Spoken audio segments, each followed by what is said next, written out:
Thank you for chatting with me. I do appreciate it. Could you introduce us or like the audience to who you are? Who are you?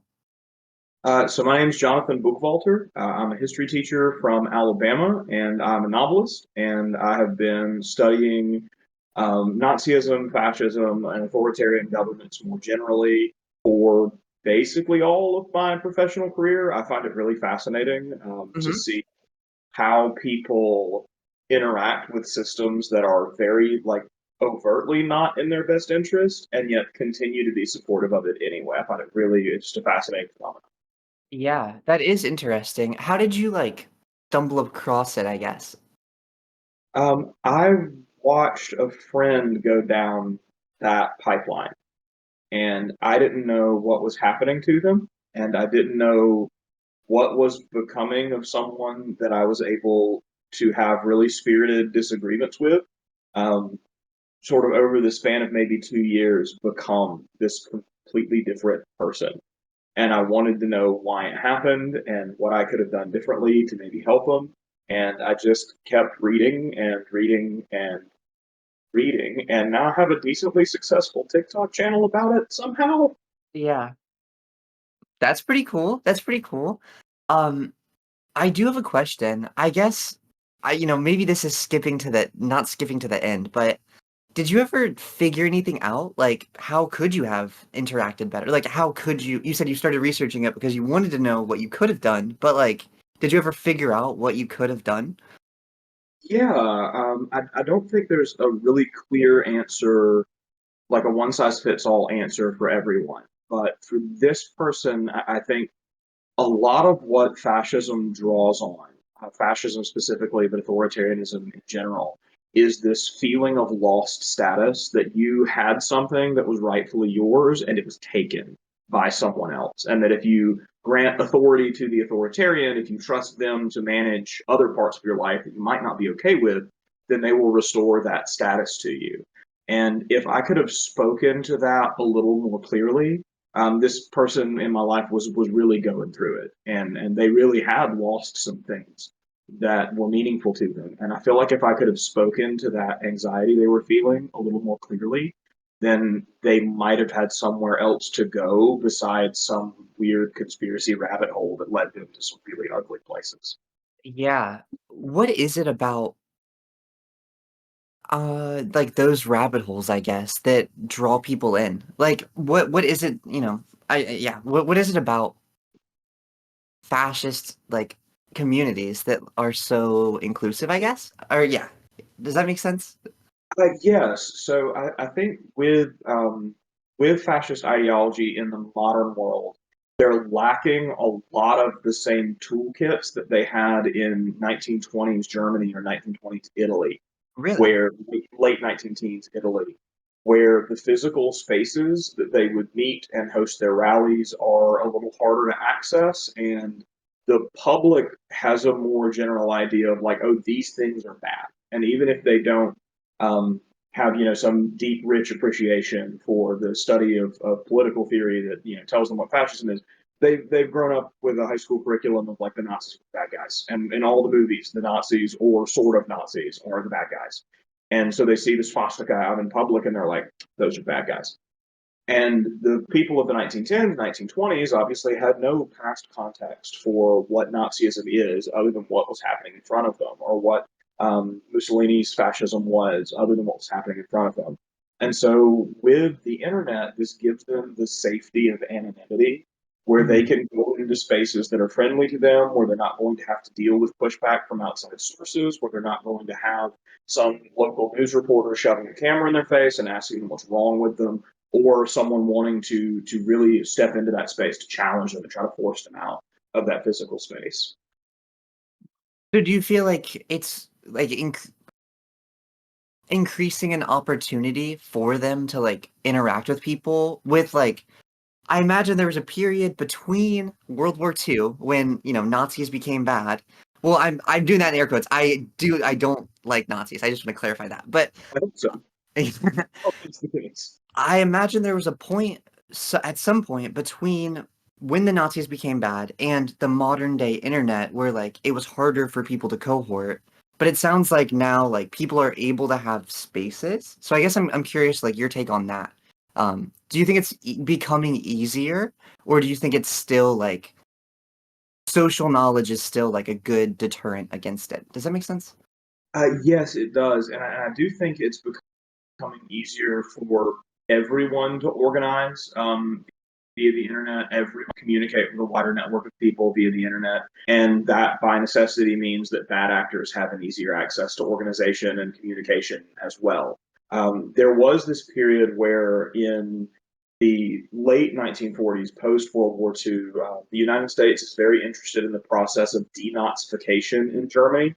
And so we see this retreat of fascism from Europe, where Mussolini is not only killed, but his corpse is displayed in Milan, where Hitler is not only dead, but died like a dog, right? He shoots himself. His body is spirited away by the SS, so it can't be turned into a trophy by the Soviets. Um, that the Nazis are roundly rejected by every major government still standing. And this made it very easy for the Allies to conduct forced confrontation, where they're taking German civilians through the concentration camps and they're playing the footage from the documentary film titled Concentration Camp to German prisoners of war, to government officials in Germany and elsewhere, and really doing a successful job of showing the world like this is what Nazism was. This was all it was all along, was this monstrous thing.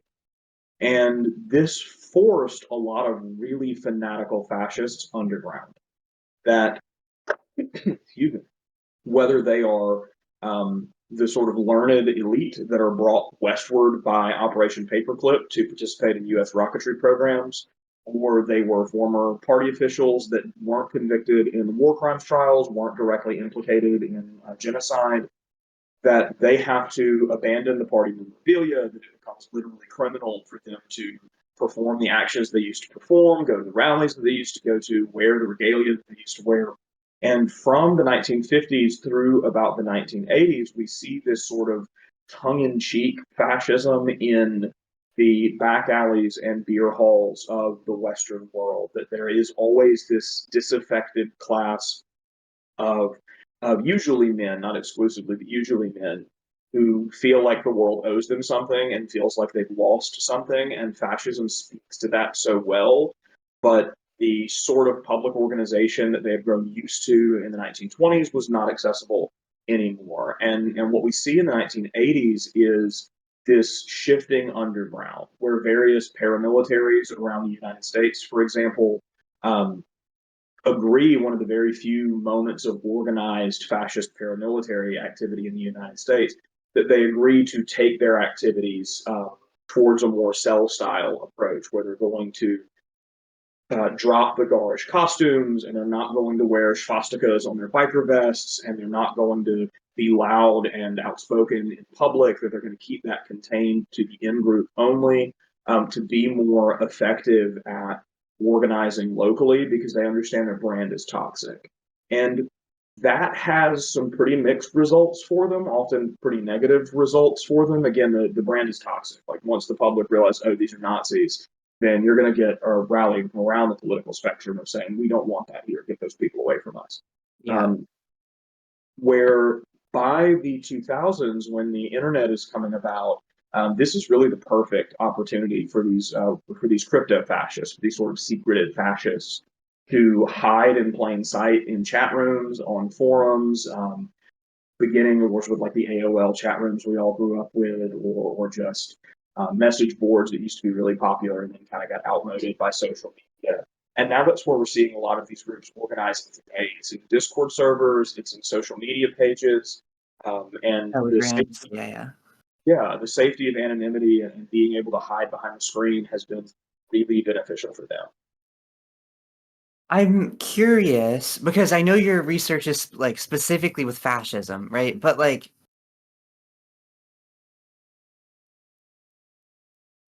mm, you mentioned that in the early 2000s, like fascist individuals are like taking advantage of the budding internet to like congregate, I guess, for lack of a better word. And I guess I'm curious, what'd you say? Yeah, the same as everybody else. They're finding community and connection and like-minded folks online, and they're gravitating to it. Yeah, and I guess I'm curious how you think that's evolved as the internet ages. Because I know a lot of social media platforms, at least on their face, take a lot of steps to like introduce moderation and things. But then like at the same time, sometimes you'll go on social media and you still see like very blatant um Nazi stuff, for lack of a better word. Um, Yeah. so I guess I'm curious, like, how do you think that is developing into the aging internet? Now, I feel like that's a weird term, but like, as the internet gets older, how do you think like their strategies are developing? Or like, am I making any sense? I'm sorry, I'm like, Yes, no, you absolutely are. So you're right in noting that when you go on Twitter, especially very recently, there's a lot of overt sort of shit posting. And that's what a lot of fascist activity online ends up manifesting as. And like the only thing it becomes online is just shit posting. One of the really core components of fascist ideology is the cult of action. This belief that no matter what you're doing, as long as you are working towards the cause, whatever it costs you, however much it hurts, then you are participating and you are fulfilling the goals of the movement by always working toward the ends of the movement through action. And that action can just be posting. If you're a keyboard warrior, if you are someone who fits into this disaffected category that's driving you toward these movements, um, I I hesitate to belittle anyone who is on the early sort of entry point into these movements, um, but the folks on the inside are pathetic. They really are the most pathetic people, the saddest people that you're going to meet. And for them, there is this sort of snickering that they could do of like, I'm owning the libs, I'm getting one over on them, I'm spreading the message for the cause. You saw a lot of just like horrific stuff, obviously, during the sort of Gamergate era, where a lot of it was breaching containment from 4chan into the regular internet. Um, but when we observe like the really abhorrent stuff, or the calls for violence, the calls for sexual assault and the like, um, that's like maybe 1 in 1,000, where the rest of it is just shit posting by people who don't know what they're posting, don't understand what they're posting, and believe that this thing that they are posting is making a significant enough cultural change to affect the normies, if you will, toward their ends. But bear in mind, these are like super cryptic, hard to even fathom memes on YouTube comments. Um, I mean, it is genuinely like hard to look at. It's so cringy, but yeah, it is this sort of attempt to interface with the mainstream culture that has been alarmingly successful over the last maybe 4 years or so. Where when online fascist activity was largely locked to message boards. And I don't want to just like shove it all in front of 4chan and say, oh, 4chan is where the Nazis were. Sure, they were there, but they were in private servers as well, in early Discord channels and Skype calls as well. Um, what we see when we find something ugly on social media, when we find a post kind of front and center on our Facebook timelines, is I think, best considered as something that breached containment, something that is the closest thing to a socially acceptable talking point inside those private spaces, that has leaked out more often than not accidentally or by someone who doesn't understand that they're not supposed to talk like that in public, and that they keep that conversation to the chat rooms, to the Discord servers, where it's welcomed, where if you like bring it on to Facebook, then you invite attention and you invite potentially you lose your job or your friends get mad at you or whatever. I mean, the term that was going around in what was it, 2015, 2016 was hide your power level. That you like want to couch all your language and code and memes, and you want to be really ironic and edgy, so you can always walk it back. And anytime somebody is just like anti-Semitic posting on name, that is like a breach of containment and not, I yeah. don't, with more intent behind it. You saying that just like sparked something in my brain. Have you seen the like, I hate to say recent Twitter drama because it's like people that have real world followings, but like I don't know. Apparently, the conservatives are like turning on each other because some of them are anti-Semitic, but then others are like pro-Israel because they're like pro-oppressor. So like they're like fighting about it, and like Ben Shapiro called out Candace Owens or something, and now everybody's going like, "Oh, Christ is king," and then like apparently Hamas was like helping them with it. I don't know. I'm just I just read it, and I was curious if you had heard of any of this. So one of the things that my friends and I like to do is just sort of roast Ben Shapiro from time to time. I had the absolutely beautiful experience of listening to a reading of his fiction novel, True Allegiance. Um, and it's one of the things that really inspired me to be a writer. I said, Really? if this swill can sell 1 million copies, then I can do it too. If something this bad made it to print, then what's stopping me? But yes, I have heard the strings of the girls are fighting, right? And it's like the drama is drama. Oh, Yeah. hello. Oh, everybody else is just listening. People can join to listen, but they won't be able to talk. Oh, sweet. Well, hey, glad to have you. Yeah, because there's like roll gates. Also, if you want to minimize that, you could click my face, I think, as well. If you just want to like maximize my face picture. I think that works on phone. Yep. Okay, there we go. That's much better.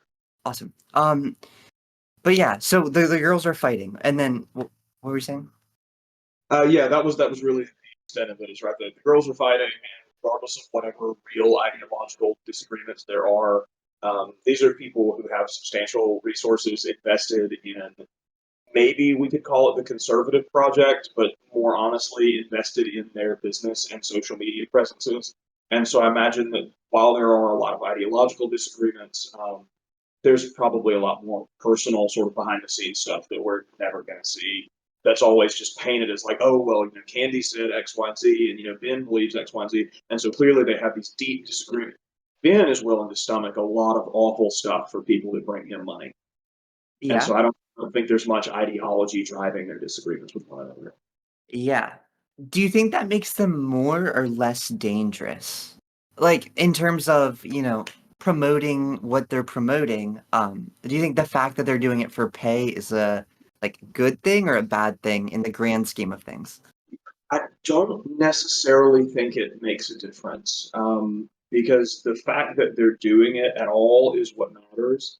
And what they personally draw from it is, while that might be their real driving motive, if it has real impact on the ground, then it can be for ideological purity or it can be for that paycheck. And if it's impacting people's lives and if it's encouraging people towards worse opinions about the world, then I don't particularly care what their intentions are.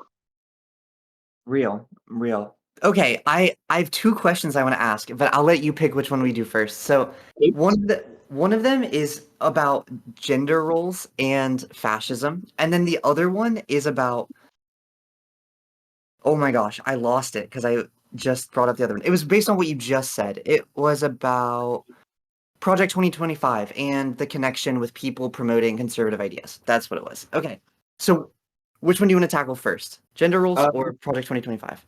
let's do Project 2025 first. So if we're keeping it modern, we'll keep it modern. Okay. Um, so what are your direction you want to go in?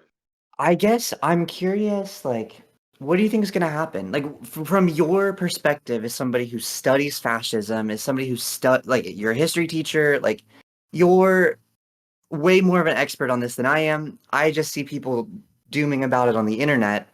Do you think it's going to happen? Do you not think it's going to happen? Do you think they're going to get what they want, et cetera, et cetera, et cetera? Yeah, sure. So I think Project 2025 like looks pretty scary, right? Like you can scroll through it, it's all pretty plainly available on their website. You can download the PDF for free and give it a read. It's relatively short. And when you read over it the first time, you're like, oh my God, the sky is falling. In reality, this is not different from the kinds of materials the Heritage Foundation has been publishing since their inception. It's not different than the goals and organizational beliefs of even like mainstream Republicans in the Trump era. And we read it all, I think we see it all at once in the 2025 PDF file, and it's terrifying. And we're like, oh my God, this is something new and bad and worse than the present thing. And it's not. They have been telegraphing and now just saying explicitly like they want more bans on abortions. They are perfectly willing.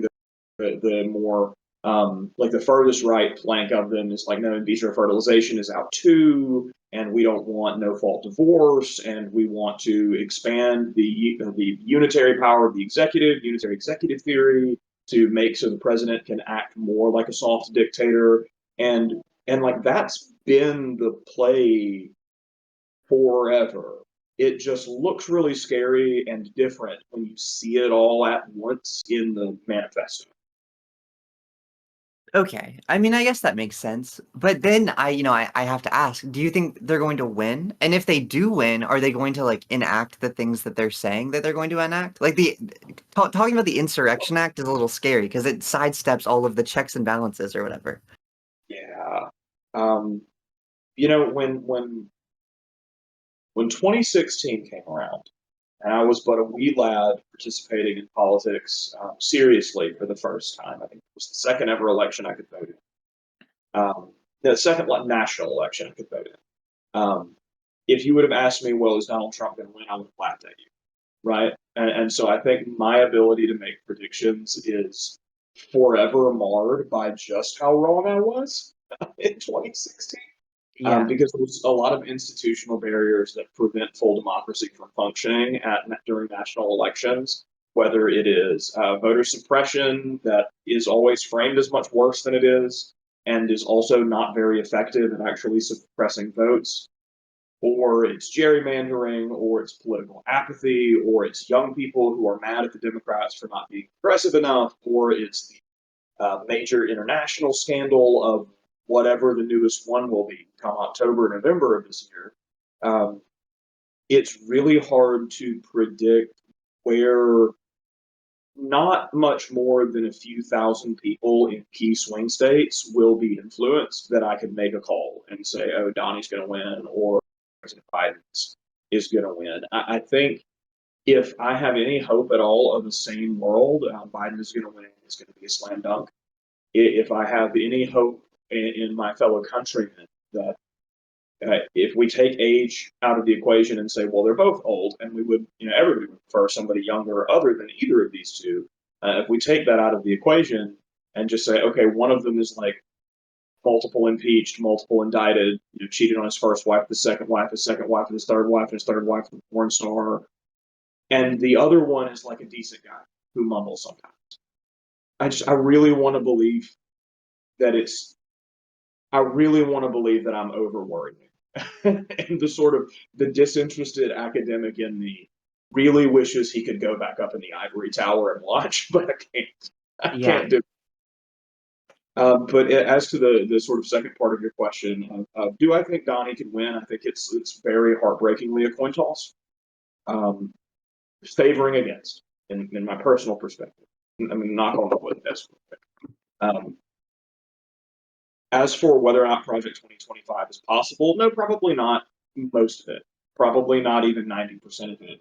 These are the ideological goals of the conservative movement for as long as we've had one.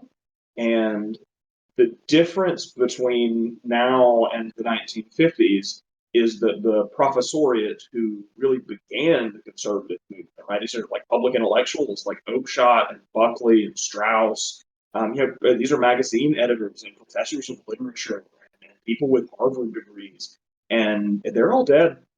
They all croaked. They all died in like the 70s and the 80s because they were old. And now the inmates are running the asylum, right? Like we have the intellectual center of the American right wing is not William Buckley Jr., editor of National Review, or Leo Strauss teaching political theory out in California. It's Marjorie Taylor Greene. It's Matt Gaetz. It's the dumbest people you've ever met who don't understand, I think, even the ideology that they are pursuing as long as it gets them online clout. and continues the donations rolling in because their action is seems effective, even if it's not. Do you think that like push for online clout has had a extremely negative impact on American politics? Or do you feel like this is kind of all the way it has been and now it's just like in our faces, I guess? Does that make sense?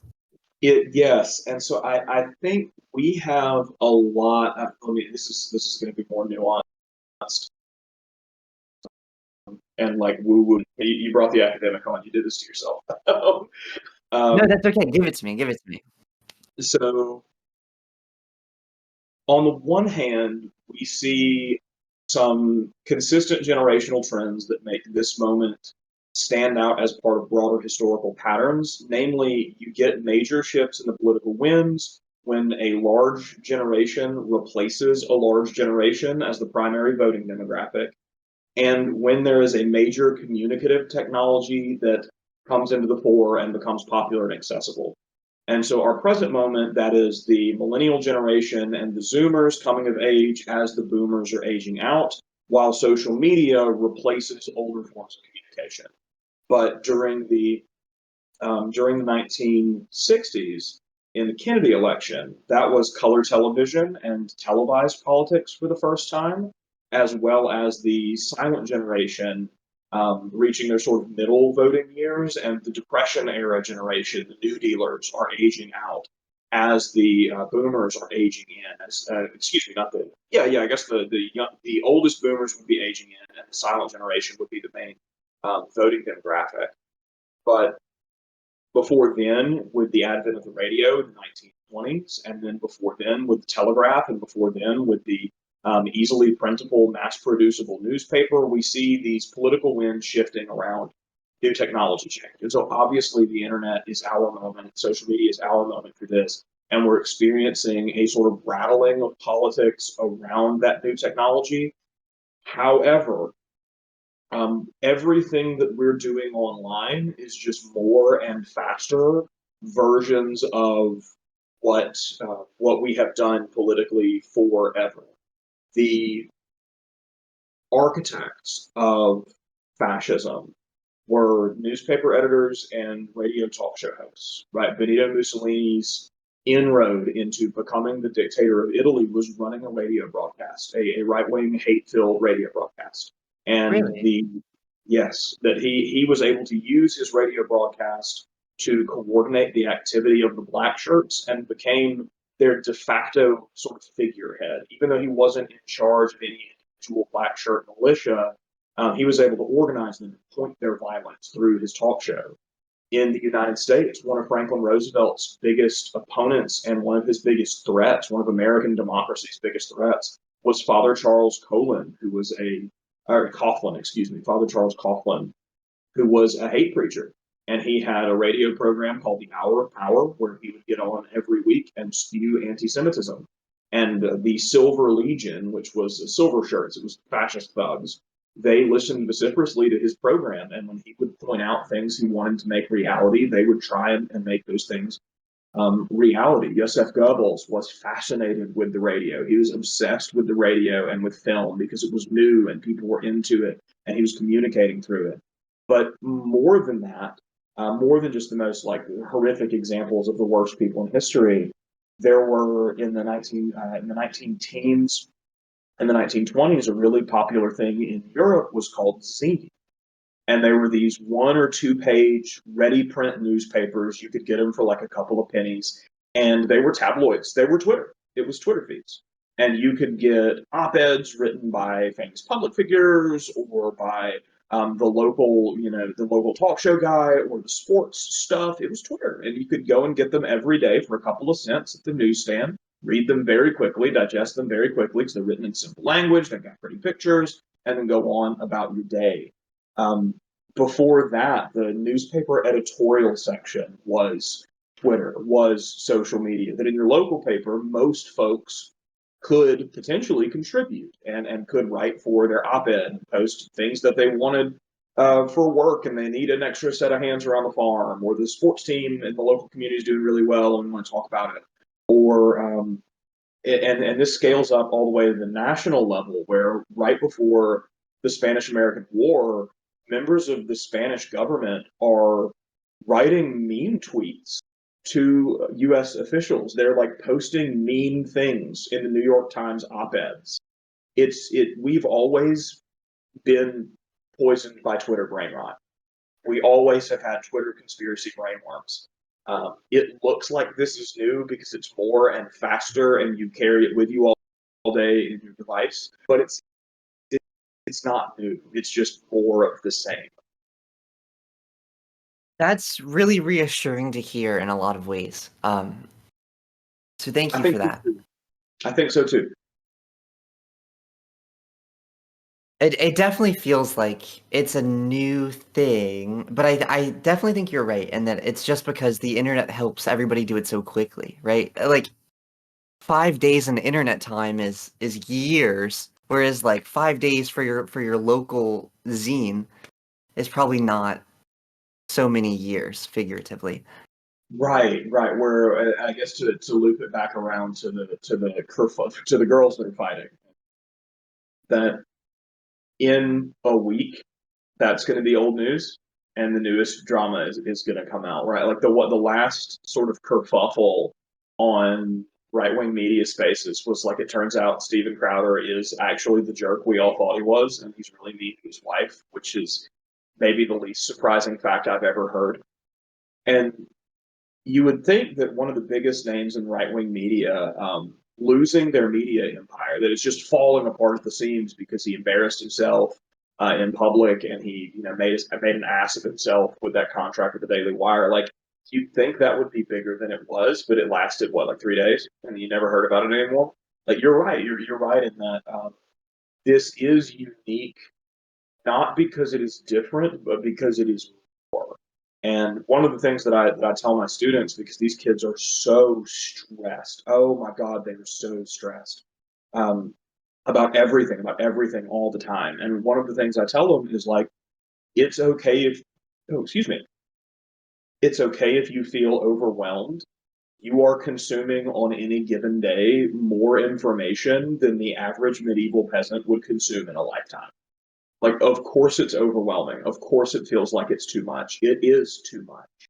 And I hate to put the onus on the individual, but like, we have to learn to turn the device off from time to time, because if a story moves so quickly that you forget about it in 3 days, it probably wasn't that important to begin with.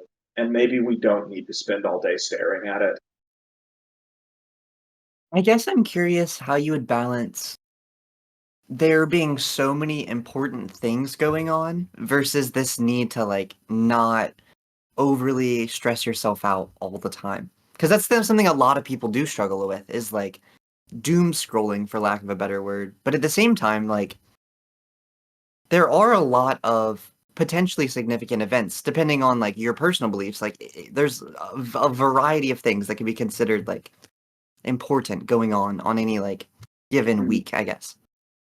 Yeah, I think that's probably like a conversation to have with your therapist, like Yeah. what is the balance for you based on your need to be informed versus your need to not be drowning in a sea of being informed.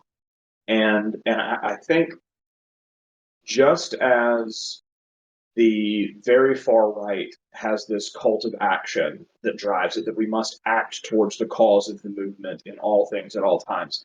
Um, even like namby-pamby liberals have this sort of opposite problem of, I need to be concerned about everything at all times, and like, no, you don't. You no, you don't.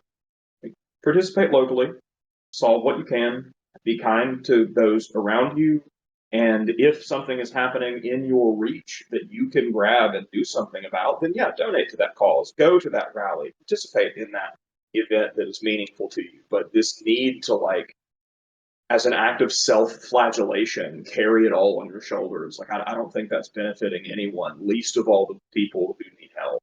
Yeah. I am curious, given your like research, have there been significant shifts in like society when new technologies emerge that allow increased communication speeds? Um, Yeah. Yes. Oh my God, yes. So when we are looking at the earliest fascist rhetoric in late 19 teens, Italy, and in Germany, so the main architects of this movement are cultural critics and weird, like the mainstreaming of really weird sort of esoteric ideas, things like seances as a popular pastime coming into the fore as like a thing people did because they thought it was fun. Tarot reading, leaving the like sort of occult parlors and very niche, like super duper niche subcultures, and becoming something that folks talked about and knew about.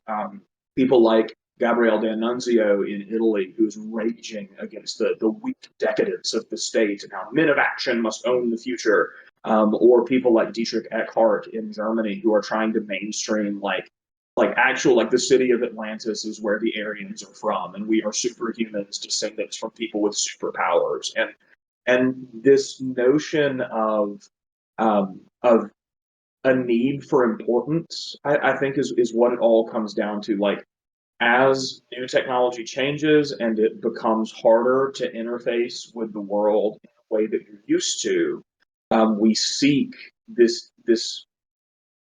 we seek the ego, I think is how I could describe it, that we want things that affirm our importance and our validity. And being told that you are the descendants of the master race, that the blood of supermen runs in your veins is like really, really comforting when you went from working on a small farm that you owned and you owned the labor of to being a cog in a machine in a factory. Where your favorite genre of music is going out and a new favorite, in this case jazz music, is coming in, where everyone in your community used to look like you, and now, due to immigration and migration and globalizing labor, everyone in your community does not look like you, does not pray like you, does not speak your language. And so you're seeking desperately for something that makes you feel like you matter.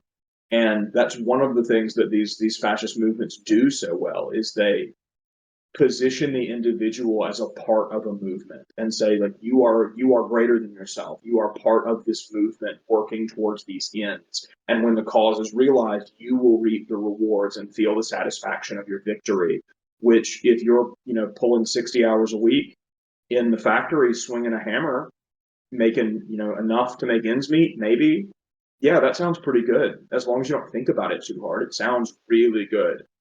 And when these new technological shifts happen, they always carry with them opportunities for groups that previously did not have any volume to start gaining volume in the social conversation. That the radio catapults Black culture into the front of American life, for example, through jazz music. That access to the radio as a form of mass communication and mass media really puts a steroid shot in the suffragette movement and in the pushing for women to get the vote.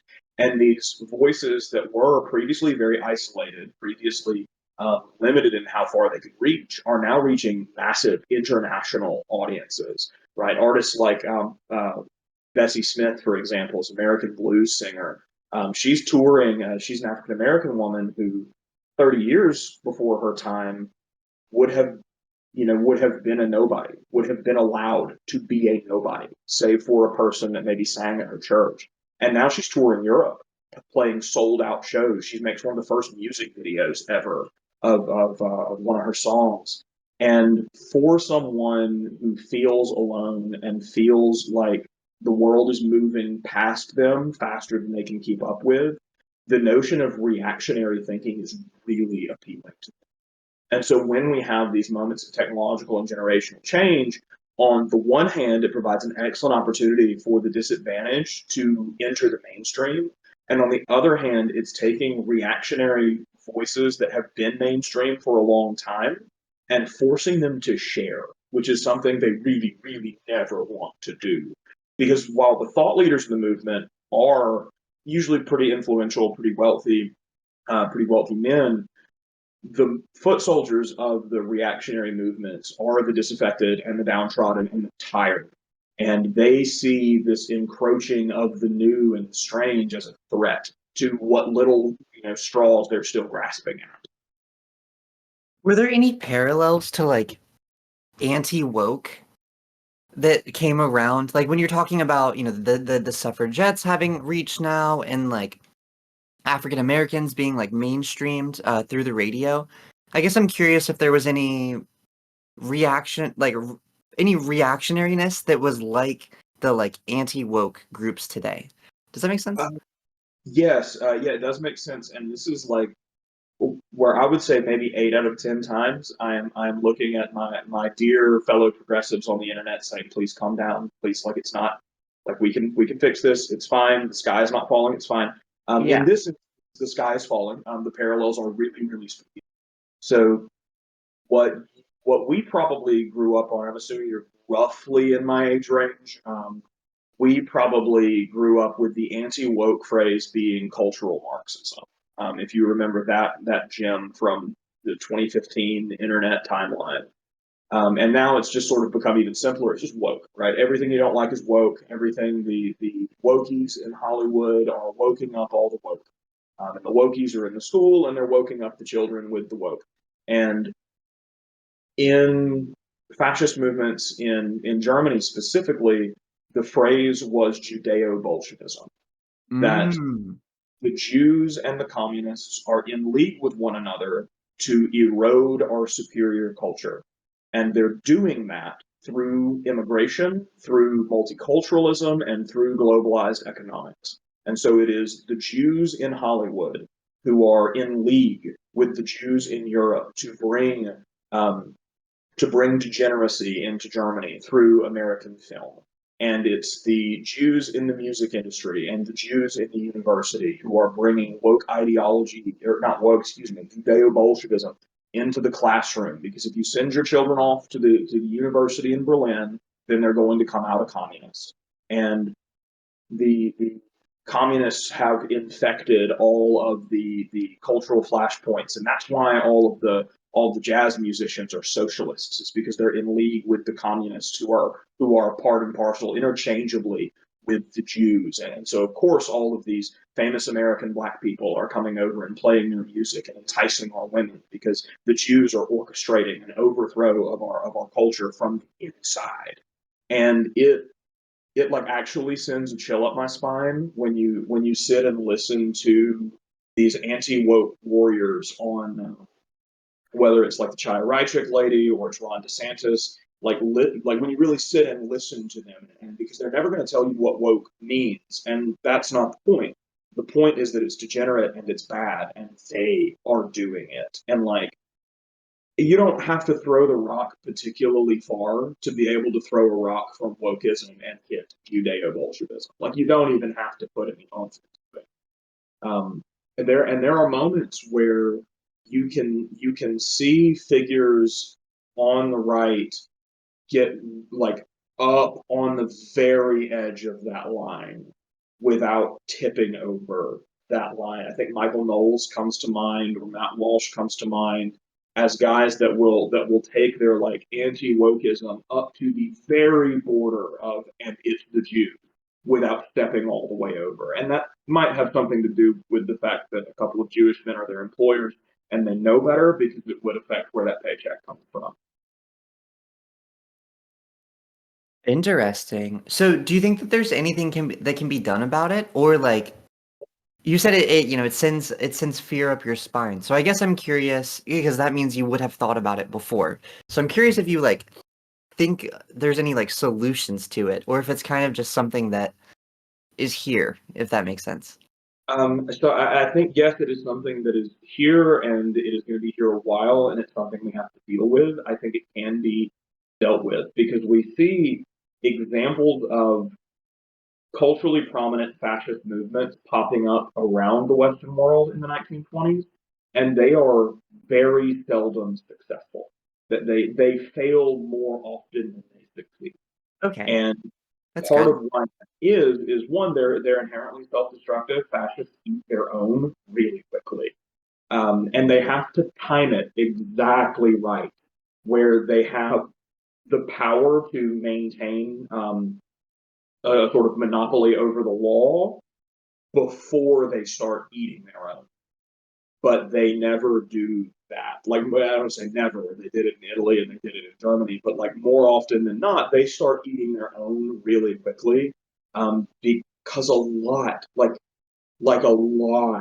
the on the ground bodies in these movements are morons. Like it's really, I struggle to find a more nuanced and academic way to say it. Like they're idiots, and their inability to process complex thought makes organizing a complex movement and sustaining it really hard. And more than that, they are inundated from top to bottom with grifters who see the reactionary urge as a chance to make money and don't care. Like they don't care about the movement. And as soon as the movement starts to wane, they will jump ship and fail and find somewhere else to make money. So when we look in places like France that had a really powerful fascist movement that failed, it is because organized labor did not let them into the places where they would gain actual tangible power, such as fascist cells organizing in workplaces as strikebreakers. That the unions would not let that happen. That organized labor in France fought that back. What do you Um, mean? Like, what did that look like? that looked like really well managed rejection. That the workers on the ground activated politically, and organized explicitly in anti-fascist ways.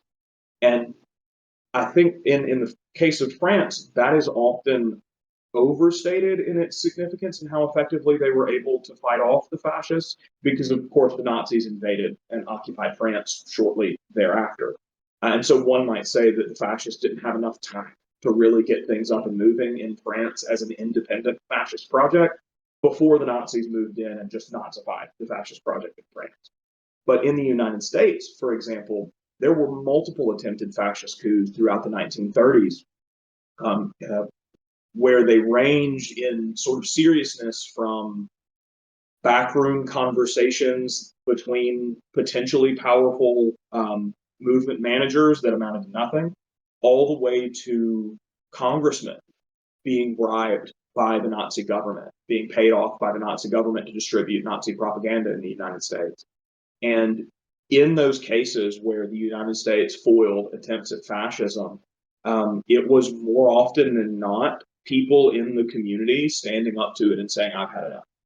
And we see in the silver shirts, for example, they were infiltrated by concerned citizens who went to their meetings, posed as silver shirts, and took vociferous notes on everything that was said and everyone that attended, and then walked that information right to the FBI.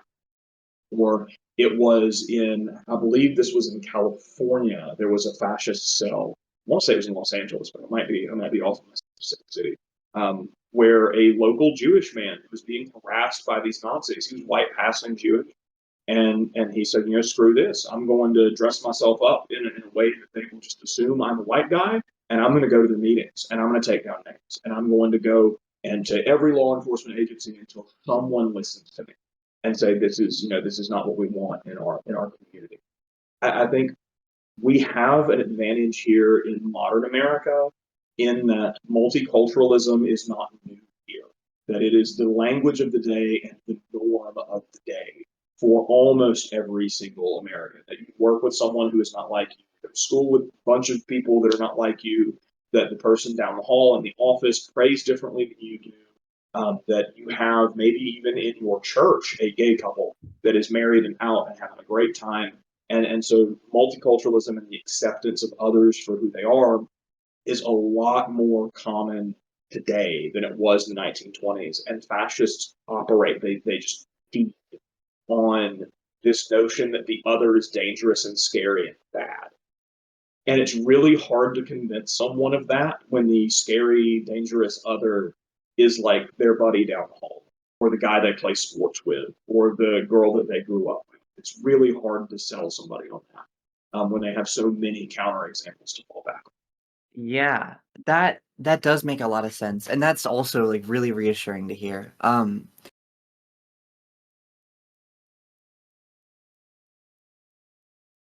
Sorry, I'm trying to think of like the phrasing for my question.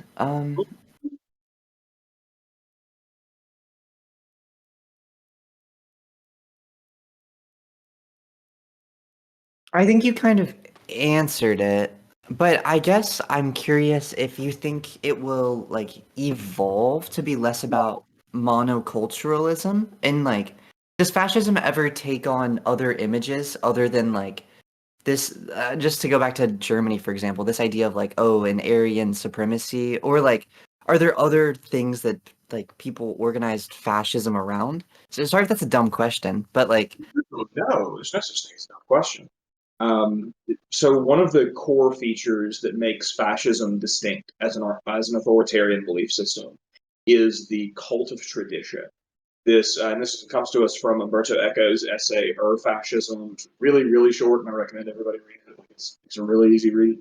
But what he identifies, and Mr. Eco grew up in fascist Italy, um, and he identified the cult of tradition, this obsession with the glorious past.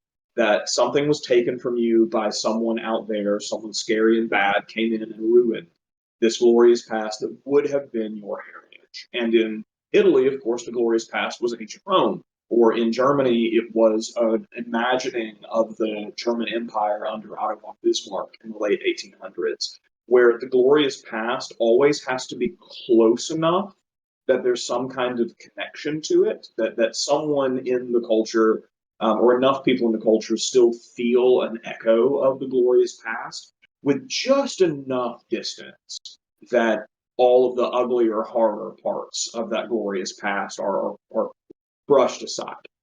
Where in Italy, you have all of the architecture of ancient Rome is still pretty much there. And so you can walk down the street and see it. You can see these really impressive structures that are especially impressive for the year in which they were built. And the examples of what would have been technological marvels for the time, things like the aqueduct or paved roads, not paved, but cobblestone roads that were marvelous for the time, really impressive infrastructure projects for their time. And then you can go outside, and while you're looking at marvels of the ancient world, that what would have been if Rome would have survived, you can go to your shit job at the factory where you don't get paid enough and your boss is a dick. Um, and that juxtaposition is really easy to play into. That like, yeah, your life sucks, but look out there. It could have been really cool if those people didn't come and steal it from you. Or in Germany, that Otto von Bismarck's German Empire was not all that old. The 1970s is when Otto von Bismarck unifies the German states into the German Empire. And so you still have people who say, "Oh, my grandparents told me. My grandparents told me how cool that was," or "Oh, Grandpa actually saw Otto von Bismarck. He went to Berlin and he saw him in this parade. It was such a cool experience. He tells us about it every Christmas."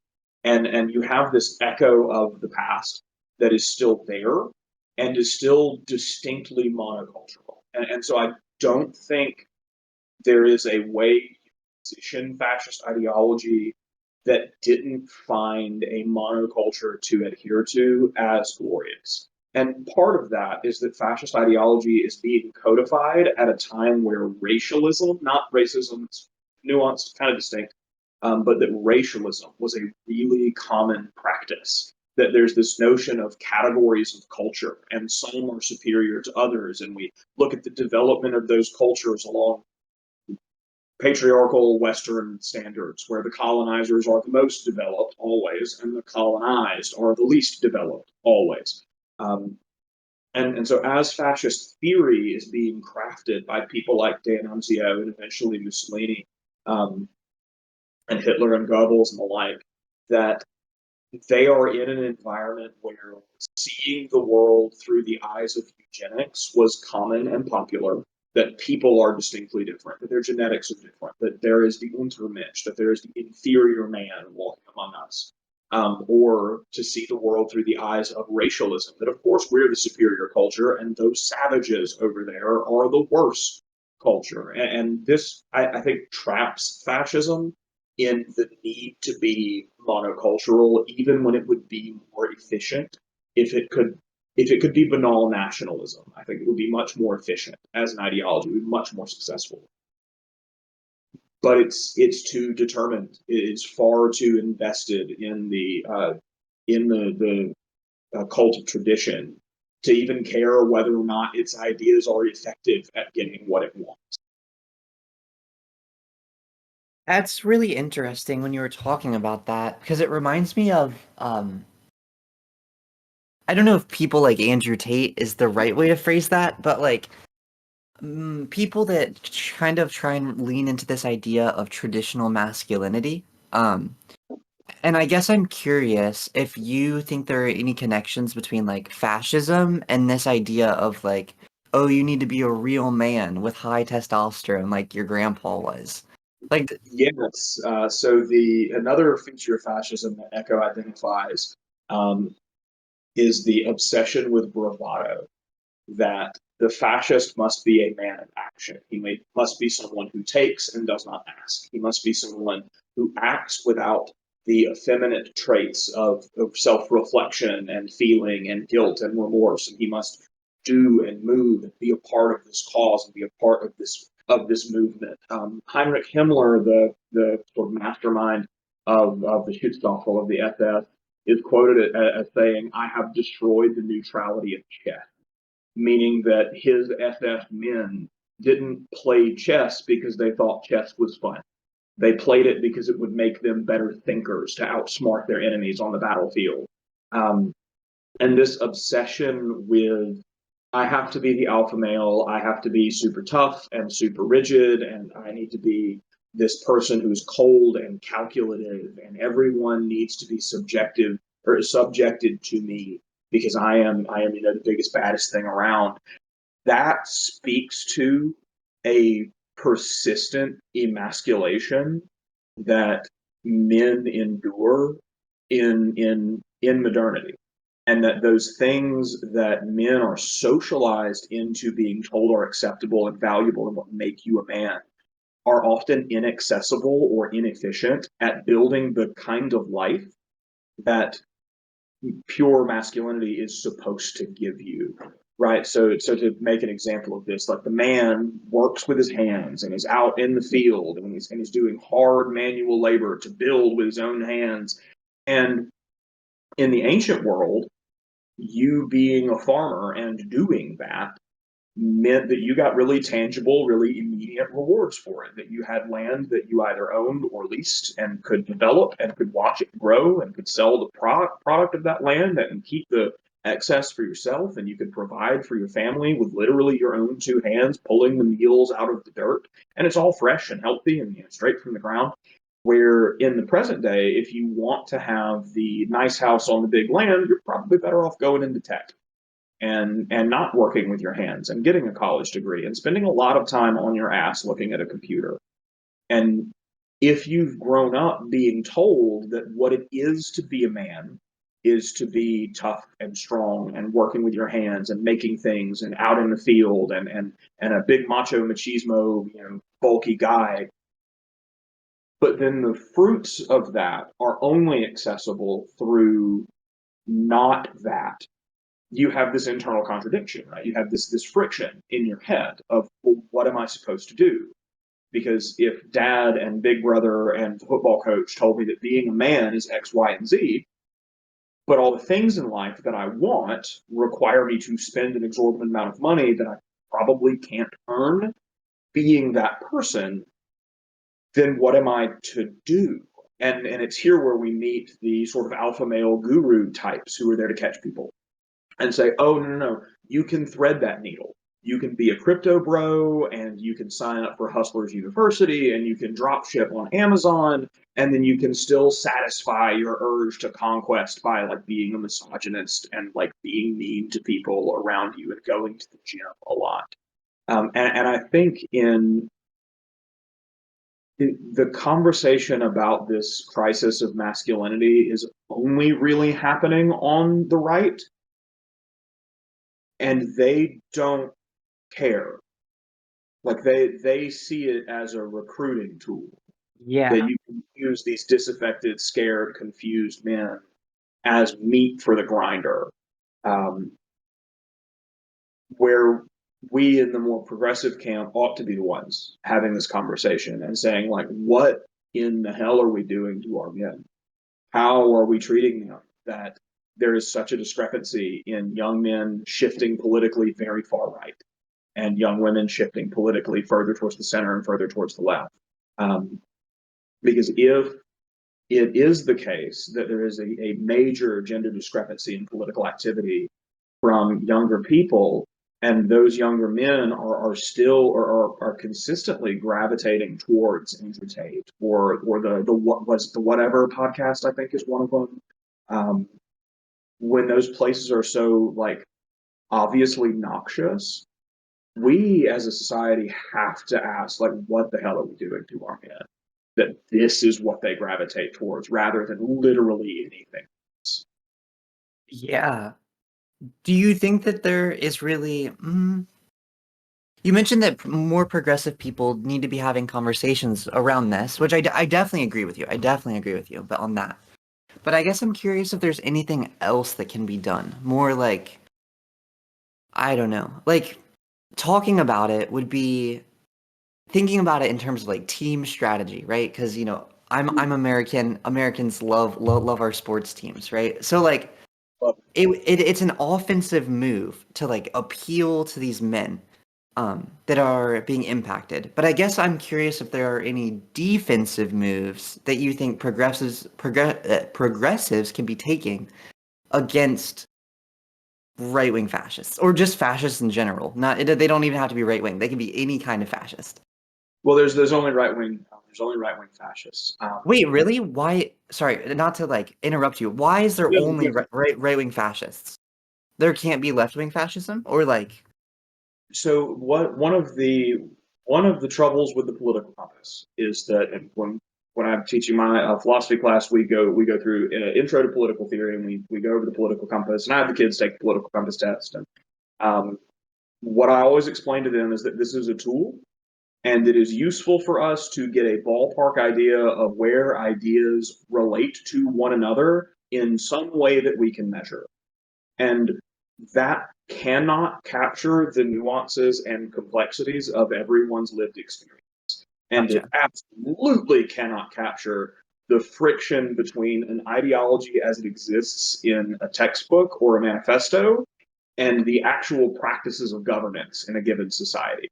Um, so we understand that fascists have to be right wing in the terms of like the political compass because um, they support the cult of tradition and the obsession with maintaining hierarchy. That fascism is this intense project of hierarchy maintenance. And that is all conservatism is the project of maintaining hierarchies, where Yeah. fascism is the furthest extreme of that, where you get a mainline, center right Republican or libertarian, and you say, well, what do you think about hierarchies? And they say, oh yeah, like people who are smarter and working and put in that grind set are going to like make more money and start businesses. And so like hierarchies are there and they're good, and we should look up to successful people, but you can too, right? Like if you put the work in, you can be that successful person too.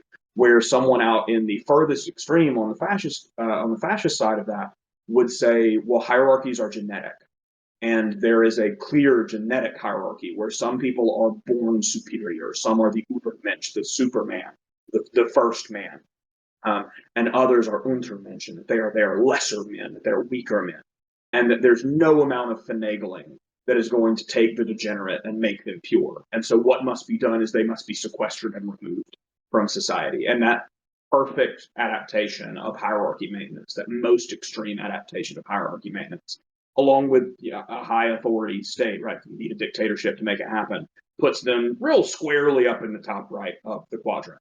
The confusion comes when you look at the absolutely brutal behavior of, say, Soviet dictators like Joseph Stalin.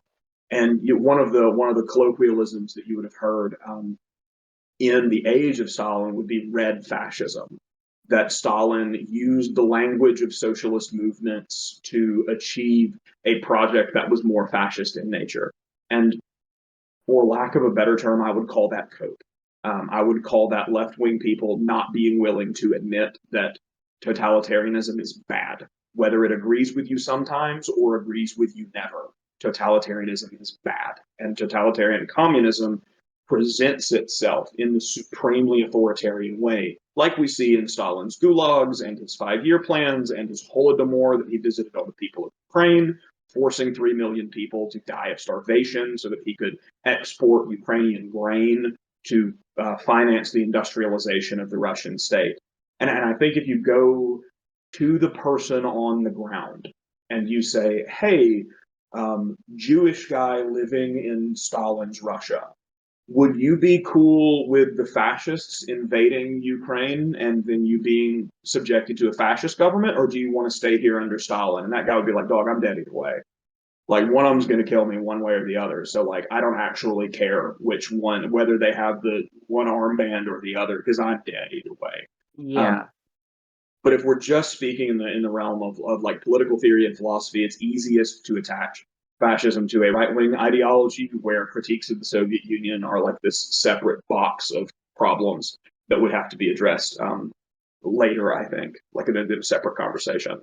Yeah. One thing I am curious is, because I have heard it referred to many times in various uh social communities. I guess I'm curious your thoughts on like America and whether or not America as like a country would be considered fascist at various times in its like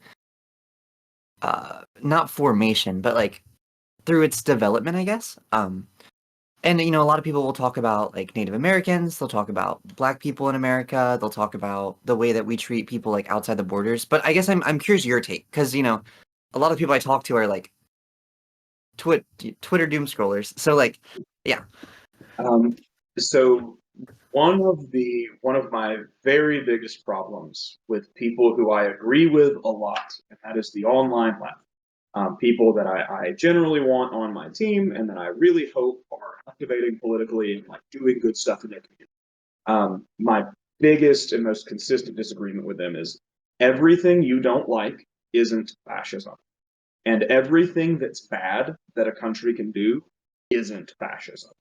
Um, that if we are accepting the model of what makes a fascist state, as Umberto Eco's diagnosis of his 14 features, then there are several of those features that are permanently absent throughout the entirety of the US experience. And just because we can't slap the fascist label on it, that doesn't make it less bad. That doesn't make segregation okay because we call it something besides fascism. It gotcha. Okay. it doesn't make the Trail of Tears okay because we call it something besides fascism. And part of why that label fails to stick, in my view, even in America's worst excesses of force and mistreatment of others, um, is that America is this constantly ongoing political project of 50 independent states agreeing to play ball with each other while still maintaining a level of legitimate independence, even under a consistent national government. And we see in instances of America's worst excesses, like, for example, the Trail of Tears, that the wealthy landed class in the Southeast want to expand into Georgia to build more slave plantations. And there's the problem of the natives are there. And so the natives take it to court. They sue to have their land rights respected in Cherokee Nations versus Georgia. And the Supreme Court says, yep, you're right, Native Americans. Those are your land rights. They can't kick you off those land rights. And then President Andrew Jackson says, quote, the court has made its ruling. Let's see them enforce it. And then begins the process of moving them out anyway. And when you look at that, you say, okay, so if we were talking about a fascist dictatorship, then you would have an authoritarian leader who rules by fiat, who oversteps the legislature and ignores the legislature, and uses force deliberately, directly, and immediately on those that they deem degenerate. And yet, when you look at that moment in American history, you have a federal government that has ruled one way, an executive branch of that federal government who wants a different thing, and then individual actors at the state level who want kind of the same thing as the president, and then move into the Native American community with money and say, we will buy your land. We're gonna give you money for the land, and then you can leave and like take the money and go somewhere else. Where force of arms is applied later under Buren, President Buren, to remove those who remained. And in those instances, at every step, you see congressmen opposed to that treatment of people. You have Americans of every political stripe who are, some of them are assimilationists, and they say, no, we want to bring the natives into the American experience. Like they were here first and they're here now, and it's just going to be easier for everybody if we make them Americans. And they'll be stoked when they get cheap clothes in cities. Like they'll be so hype about roads. Where others were like, no, get rid of them, they're the worst, they're awful, we need to move them out of the way. And you never have really, like ever in American political life, do you have a consistent government program that every state adopts, accepts, and moves on uncritically. Where even with our most popular presidential administrations, like Eisenhower and Franklin Roosevelt, their programs received constant pushback from the different states. And in all of those cases, there's very little the executive can do about states that don't want to play ball, or congressmen that don't want to play ball, or political factions that want to run smear campaigns on them for reasons real and imagined. Where when you look at dissent in a fascist state, when the enabling acts are saying, for example, in Germany, when Hitler demands that parliament absolve itself, when he demands that the Reichstag grant him ongoing, unlimited emergency power to rule by fiat, the parliamentarians who vote against that measure are shot. Where when congressmen stand up in defense of Native Americans, they keep doing it. When congressmen stand up in opposition to slavery, they keep doing it. And when newspapers publish hit pieces on slavers and scathing critiques of the process of slavery for all the different reasons that slavery was opposed prior to the Civil War, they keep doing it. Like there's never a point where the FBI is like, we're rounding you up and taking you to camp, man. You spoke against our model here. The federal government doesn't knock down your door and disappear you when you criticize the president, where those who spoke out against Hitler got mugged on the way home from work by the brown shirts. Yeah, I can definitely see how that is like a difference. And I appreciate the clarity on that because I also agree with you that sometimes it seems like there are some very emotionally activated keyboard warriors on the left. Yes, and that's what I think is so frustrating, that if we want to expend political energy arguing over what to call the bad thing rather than how do we fix the bad thing. The bad thing is still there. Yeah. It's still like there are people in my corner of the country, in your corner of the, who are living in crippling poverty as a side effect of slavers, Hoover vacuuming up all the extra money to their cotton plantations. And it's like, Yeah. if my dearest friends on the left would like to fight over whether or not we call that person Hitler versus whether or not we move help the people who are hurting, then like, homie, we have very different political goals. Yeah. Yeah. I guess I also want to get your thoughts on this because not to make it weird, but I did like low key stalk your Reddit for a minute, and I guess not like a bad not like a bad way. I just like Googled your username and your Reddit is there. Oh, okay, I guess I do have the same name on Reddit, don't I? Yeah, I guess so. I Yeah. never posted it. You have a bunch of platforms actually that show up when I search that, but I wanted to ask you, um, oh my gosh. What did I find on your Reddit?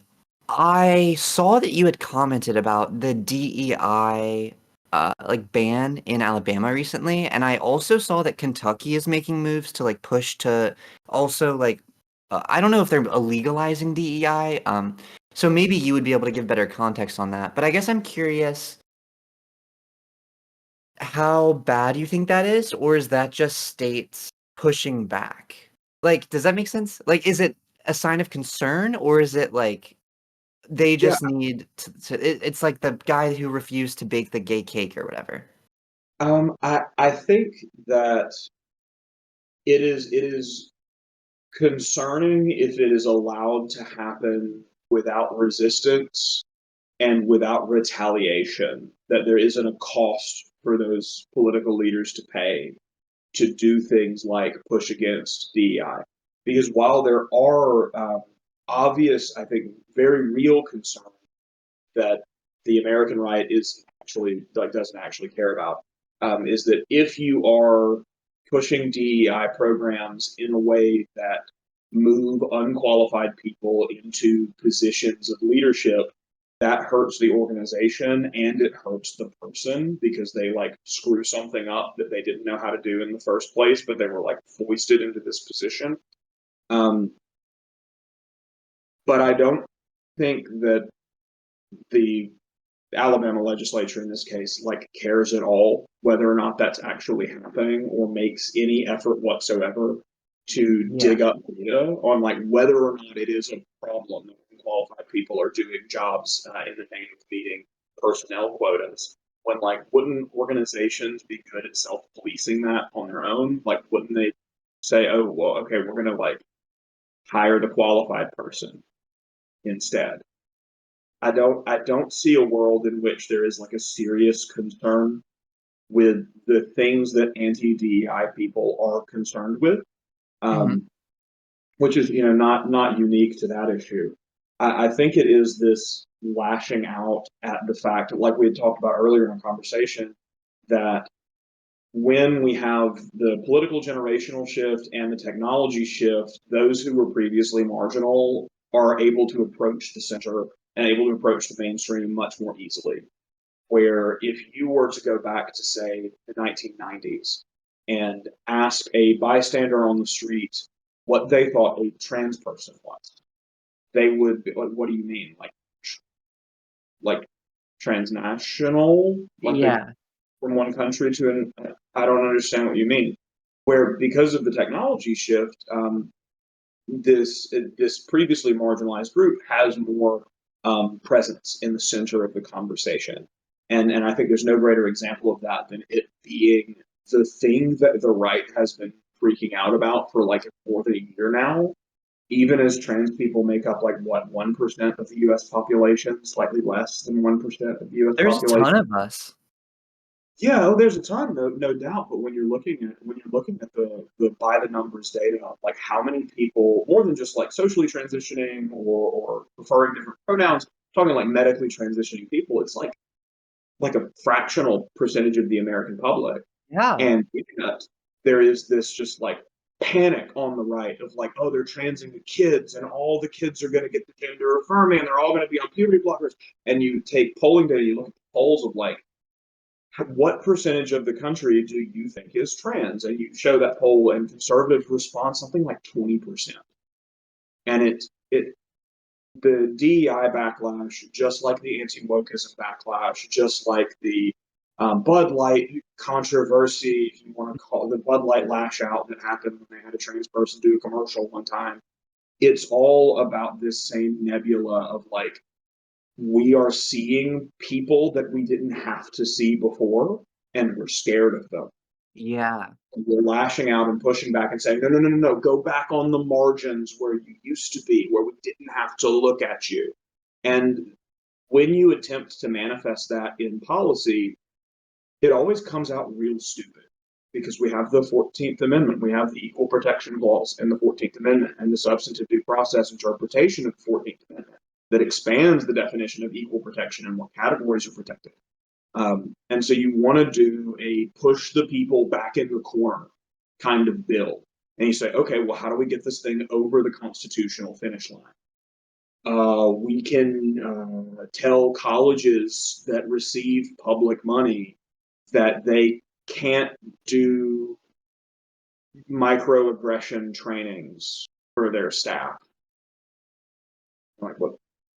What? Yeah, that's dumb. Like it's very dumb, right? And we see this over and over where like, oh, we have the anti-woke bill and it's gonna ban schools from having litter boxes for the furries to use. Yeah. Like, okay, I I guess, like, okay. Like what is that doing for you there, bud? Yeah. So I I am concerned by it. I am concerned when any political body expending energy on a project whose goal is put those people back in the corner so I don't have to look at it. Because that, like, there's not a world where they just stop doing that on their own. As long as it's politically rewarded, as long as it is something that makes voters interested in their party program, they're going to keep doing it. And that's why engaging locally and being active in your local political scene and punishing those people, showing up when they do town halls and saying, hey, why aren't you doing anything about how bad the water is? Why are you still going on and on about not DEI or wokeness or whatever? Like, our roads are falling apart. What are you doing? If they don't experience political consequences for wasting people's time through these nonsense, hateful bills, then they're gonna keep going. yeah, that's a really good point. I okay. I want to pivot and I want to talk more about like your book specifically, but before we pivot, I want to ask like do you have anything else that you wanted to mention or anything that like you feel like the audience should know? Like with your background, you know, you're going to know the misconceptions people have a lot better than I do. You're going to know the questions people have. Like, is there anything that you feel is vital to like mention? Anything that you wanted to mention? Any like, does that make sense? Yeah, let me try to compile the thoughts. So I think there is a really common misconception when people approach an understanding of fascism for the first time is that they apply the rules of political beliefs they're more familiar with to fascists and say, oh, because politics follows A, B, and C rules, then fascists must by necessity follow A, B, and C rules.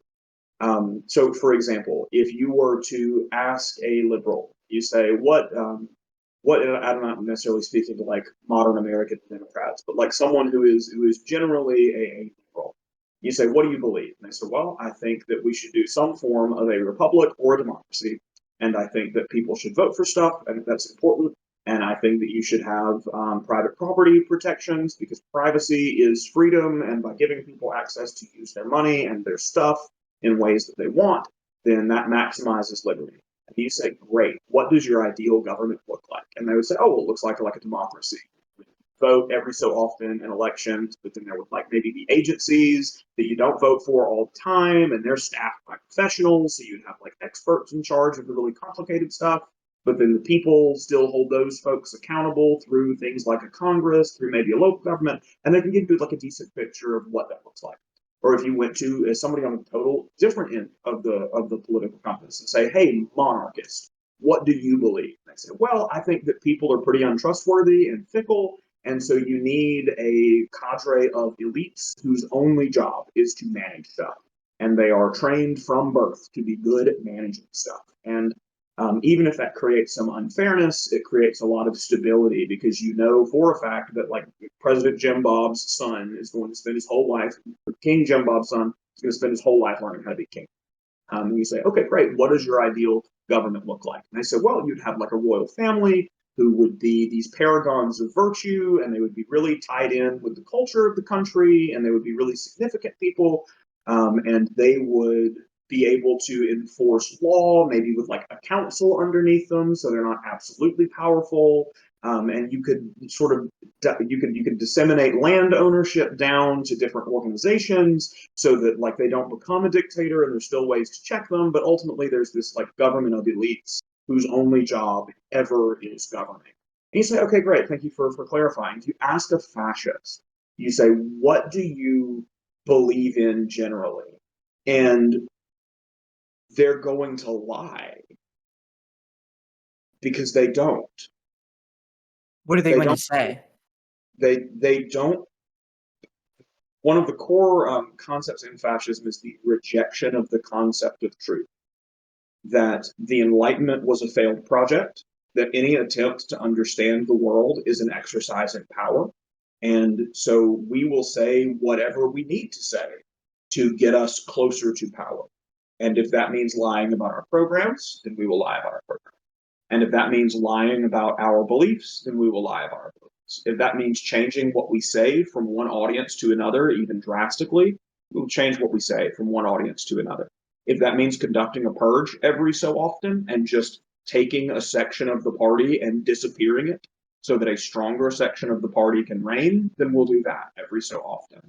And that person might tell you about a glorious past that was stolen from you and that um, you can access again if only you are a man of action, if only you are determined enough. And then you say, okay, I'm still kind of lost on what you mean, but what would your ideal government look like? And they could describe for you a communitarian society, like an ethnocentric communitarian society, where the true people live in harmony with themselves and nature, and then in the same breath say, well, we need a strong man, we need a totalitarian to crush our enemies and to drive our tanks across their borders and to grind them down because they are ruining us. And he said, but didn't you just like talk about like an idyllic countryside where like everyone lives in a commune and sings cultural songs and they're all like the same race? And like, oh yeah, no, that's gonna happen when we murder everyone. And for the fascists, they are more interested in the project of maintaining their power than they are the project of fascism. I That fascism see. itself is the means to the end of this ultimate rejection of the Enlightenment, that we could finally go back to the ultimately hierarchical society where the true people reign and the others are non-existent, right? They're removed entirely from the system. And if lies get them closer to that, then they will lie. And if the truth gets them closer, then they will tell the truth. And if mixing the two ad nauseum gets you closer, which it often is the chosen strategy, then they'll just do that instead.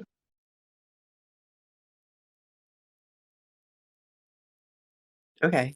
That that kind of sucks. It sounds like fascism is very like individualistic in nature, very like power grabby, like manipulative, like what do I am I understanding that right, or would you say that I'm misunderstanding that? Like Kind of. That's the hard part. Kind of. So I I think this goes back to like the difference between theory and application, right?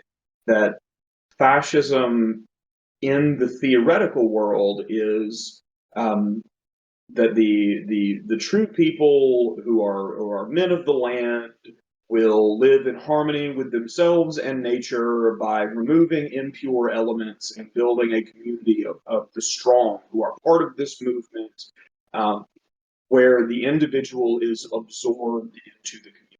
The individual is absorbed into the and that very flowery language is often sort of boxed in this steel cage of just violence, of like we are going to hurt people to make this real. And then when you get it into practice, when you say, okay, so we have this box of violence that contains a weird commune, and we're going to try to make it real. I would borrow from a man named Deals, the head of the Gestapo in the 1930s, who said there is not a man in the fascist cause who would not slit the throats of his fellows to improve his station. That in practice, it is a clumsy, banal, sort of mafia style dictatorship where the strongman insulates himself from threats by creating a system of constant competition among organizations and core leadership figures, such that the incentive is for them to always turn on each other and never turn on the great leader. And as the political philosopher Hannah Arendt describes in her book Origins of Totalitarianism, that fascism is motion and motion that must not stop. That it is this Mm. constant churning of organizations and figureheads, this constant shuffling of responsibility from one government office to another, always with the design of keeping the great leader above the noise of what is endless backstabbing and double dealing and power grabs of this like mafia family that he runs, where these thugs are running the day-to-day functions of the country, just siphoning wealth and resources off of the public to enrich themselves, and then eventually murder each other to gain somebody else's office. For example, Deals. He was in the 1930s and head of the Gestapo, the secret police, and he is kind of in the in the more mainstream camp of Nazism, and these are the fascists that want to see a stable government form. And he is also kind of in the camp of the SS, these party fanatics that have the movement as all as their own, as their like only driving force.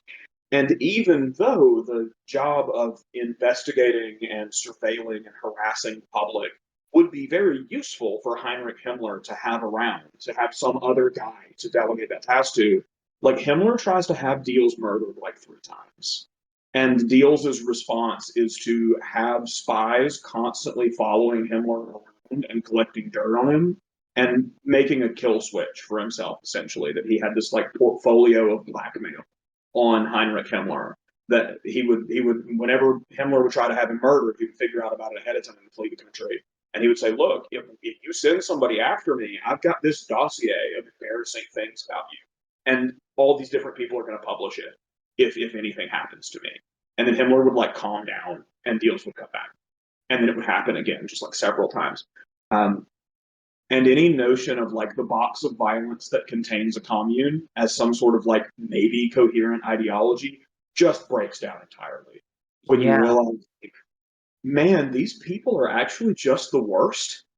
And it seems like this ideology for them is just an excuse to like hurt people they don't like and advance their social station.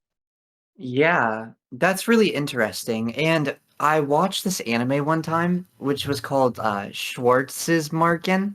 I think it means like sharpshooter in German or something, but it's like um aliens come down to Earth, and I think the aliens are supposed to represent like black mark in German, sorry. But I think the aliens are supposed to represent like mm, Russia or the USSR. But they depict like inter-German political dynamics, and they talk about like the Stasi, and like they have this one episode where you go into like, well, you don't go, like the camera goes into this massive like vault of files, and they're talking about all the Stasi files that they have on people in the party. Um, so it's oh it's sorry, the anime was about the GDR fighting aliens, not about whatever I just said. The aliens are not the Soviet Union, but I from what you've said and what that anime depicted, it sounds like while they're all on a team, they're all very like not on a team at all.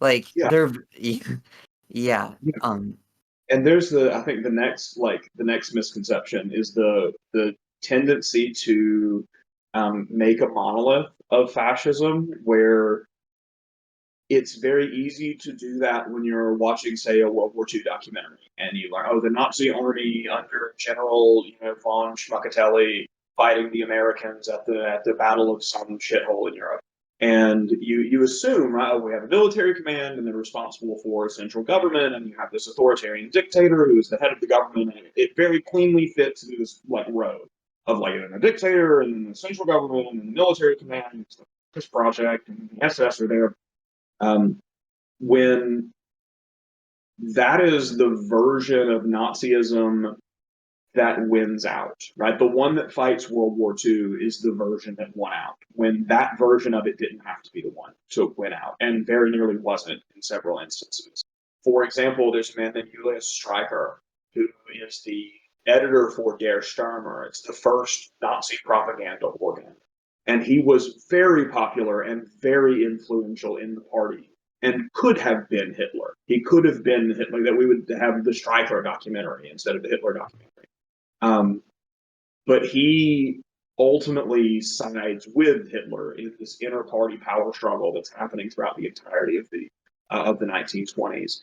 You have, while Hitler is in jail, while he's been arrested after the beer hall putsch, you have Ernst Röhm, who is the head of the Brown Shirts, and he has his own faction of Nazis. He has his own, like the Brown Shirt orbit around him that is very interested in integration with the armed forces, that is not very interested in the electoral politics, that is more down for cult of action. We need to fist fight the communists in a street brawl. Where the Himmler faction, is more interested in electoralism and more interested in seizing power from inside the machine of government itself. And these two factions, the Himmler side that backs Adolf Hitler and the Röhm side, are at war with each other the entire time. For one, Himmler is like way more bigoted, and he is very much like the Nazi when you think about Nazis. And Röhm is far more tolerant of non-fascists in the movement. He's like, look, if you're here to beat up the communists, then we'll take you. And so you've got in the Röhm faction, Röhm himself is a practicing homosexual. Many of the brown shirts are gay men, Really? where yes, where Himmler is like, no, that's degenerate, that's the decadent West, and we need to get rid of all of them. Where Röhm is criticizing the quote unquote decadent West by saying, oh no, we're the correct kind of gay. We're the super masculine kind of gay. We're the kind of gay of men who develop a strong bond in the trenches. And then we've got Yeah. 10 kids with our wife on the farm because like this thing is like it's separate from that. It's this really masculine, uniquely masculine experience, but we're still going to go and have 10 Aryan babies on the farm. Where Himmler is like, no, everything must serve the state. We must destroy the neutrality of chess. And so you having this fun little soiree off to the side, that doesn't serve the interest of the state. You going Yeah. home and producing soldiers serves the interest of the state.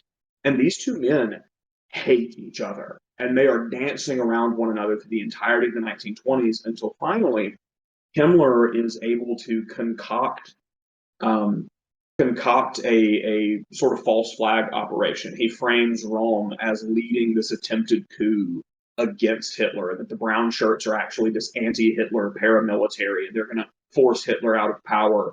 And in the Night of Long Knives, Heinrich Himmler orchestrates the arrest and mass execution of tons of brown shirt fighters. That Röhm is arrested from his hotel, like he's just snapshot of his hotel, taken to a prison cell and shot. That Wow. the estimates are very wonky. The initial numbers that the Nazis give are like less than 100. And then there are some reports on the ground of in the 300 range, and then some newspapers run 500 as the number. But that somewhere between 100 and 500 brown shirts were rounded up and shot because they did not meet Himmler's purist ideals of like the ideal Aryan fascist man. And so really until the SS secure themselves as the investigative body propping up Hitler, whatever Nazism was in flux. It was always up for debate what was going to happen to it. And if you were to grab a random street in, say, 1934, even after Hitler's the prime minister, even after the Reichstag fire decree, you say, well, what's going to become of this? They say, oh, that dude's a kook. This has got maybe like another 6 months left in the tank before it burns out. Like these people are nuts and they're making a mess of things. And like, yeah, some of the stuff in the economy is better, but like, I mean, these people are freaks. Like we've got 6 months tops before they're out of the picture. And of course, Yeah. we're very wrong about that. That kind of reminds me of a lot of the rhetoric that we hear about um, some of the like right-leaning leaders, especially when I talk to Republicans.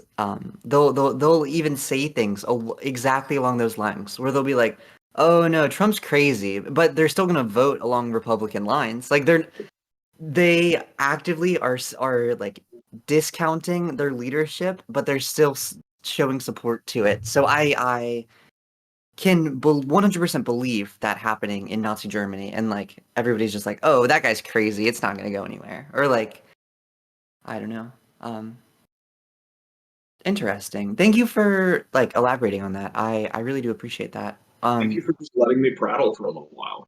Yeah, no, I love it when people info dump. So that I don't know, that was really contextual to like hear. So thank you. And then I was curious, was there anything else, or did you want to talk about your book a little bit? No, I think that hits the high points just right off the dome. I would love to talk about it. Yeah, I would love to know kind of your journey with it. You know, like why did you start writing? What's the book about? Like, what are your aspirations with it? Like, just kind of the floor is yours. All right. So here it is. This is The Night Sky Darker. It's book one in the trilogy. I'm very, very nearly done with book two. It's book two ended up being way more than I thought it was going to be. So I'm going to have more time editing it down than I thought. Because where book one clocks in at just over 400 pages, book two is currently over 500. And I'm still like I'm just now starting the last kind of epic battle scene at the end. So like I'm gonna have to do some whittling to get that thing nice and tight, nice and just succinct and ready to go to print. Um, Yeah. but I've been writing as a hobbyist for ever. I mean, for like literally as long as I can remember. I've been writing little fiction stories, and rather than passing notes in high school, what me and my friends would do is we would write stories that I would write a paragraph of a story and pass it, and they would write a paragraph of the Hmm. same story and pass it. It was this like really silly but really practical actually writing exercise to like keep a plot moving across perspectives.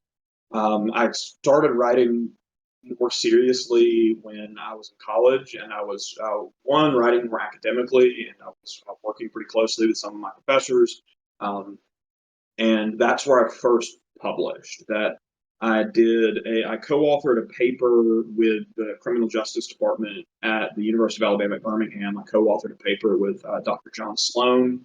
And if anybody wants to read that, they're in for a really dry experience. But it is in the Journal of Criminal Justice Education. You can look up Dr. Sloan and Jonathan Buckwalter, and it'll be there. And And then what, I what was also the what was the title of it? Sorry. I think I think it was called Virtual You, and it was a study of criminal justice programs that are in online for-profit universities. To save you 60 pages of, again, some of the driest stuff in the world, they're not very Mhm. good. That's the conclusion of the paper. They're not very good. Okay. Uh, and then I entered a fiction writing competition where you could submit a short story of up to as many words, up to a word count. And if it won, then it would get published in the student art program. And I won. Me and one other person got our short stories published. And it Yeah. was like a really empowering moment of like, oh my God, I think what I make is cool. And so I started writing more aggressively and more seriously then, but still very ploddingly, right? Like I had a really hard um, maintaining consistency, and there was always an excuse, and I was always tired at the end of the workday, and I was like, not today, I'll get it tomorrow. Um, and then I started listening to Brandon Sanderson's lectures. That he's a professor at I think it's BYU, and he is also like this really prolific fiction author. I mean, I'm sure a lot of your listeners are going to have read some of Sanderson's stuff. I've read some of his books, I think. Yeah. Oh, I love Sanderson. Um, he records his lectures and uploads them for free on YouTube. And I just started playing them. I started playing That's them while I was awesome. doing the dishes, and they were like, "Oh, this is how you write a novel. Like actually, how you write a novel." And I sat down and made myself do it. A page or two a day, pretty consistently. I had to start over a bunch because it was my first time and I had no idea what I was doing. And I probably scrapped 3 projects before I settled on this one. And the more I chipped away at it, and the more I found in somewhere in the middle of all the drafts, I found a story that I wanted to tell, and everything started to click into place. And now I just can't stop. Like I think today my goal is always 1 page a day. I'm going to make myself write 1 page every day, no matter what. And if I get more, I get more. And I think I got like 13 in today because That's it just awesome. kept happening, right? And because I've practiced it so much now, it's really automatic and it's coming really easily.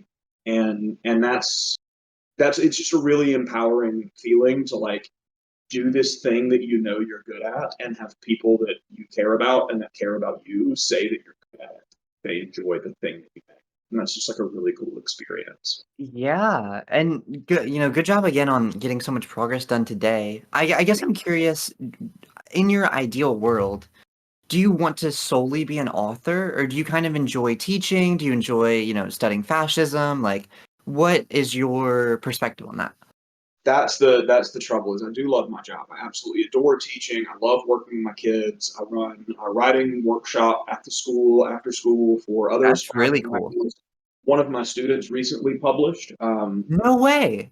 and the name of their book is um, "What It Means to Grow," Hmm. um, and they're going under a pseudonym. So it's SH is the name that they're publishing under, and that's on Amazon. I read it; it was really cool.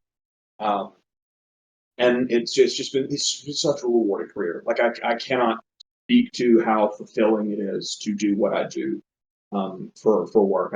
I don't like that. You always hear the joke of like, oh, if you love what you do, you never work a day in your life. Well, I definitely work a couple of days, Hmm. but for the most part, I'm super content with what I do.